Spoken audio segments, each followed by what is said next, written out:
dumbbell flat flies. Okay, we're gonna have Haley demonstrate here. Now, she's gonna come back into this movement, set herself up.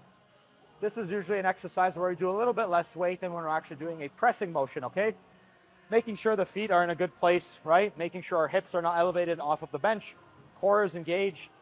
Shoulder blades are not elevated. They're retracted, depressed, and pinched back together.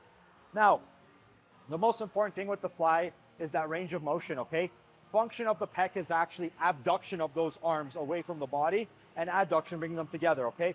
Now, the big thing here is we don't want those joints fully locked out. I see this all the time. You're gonna hurt yourself, okay? You're not gonna even be able to lift a lot of weight. A slight bend is perfectly fine. As Haley's descending, she's gonna find what's comfortable for her, right? This right here would be pretty much the least that I would have. I would pretty much like to see something a little bit like this, almost like a fly press. If this is where you're comfortable in terms of the descent and the actual end range of motion, do that. Don't push your range of motion too much because that could exacerbate any type of shoulder pain, okay? So she's gonna find her spot if that's it. She's gonna fly the weight up, and her intention is trying to bring those biceps touching together to really contract those pecs, okay?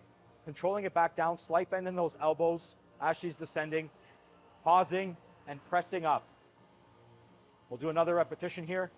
Controlling, slight bend in the elbows, coming up. And again, as you could notice, she's not fully locking out those joints at the top, right? We don't want that. Slight bend in those joints, making sure the muscles are taking on the grunt of the work, all right? And another massive thing is with the actual wrist too. You want it to be congruent. You don't want it to be extra extended or flexed. Exactly. You want it to be in line with that dumbbell and that wrist to be in line with that actual forearm, okay?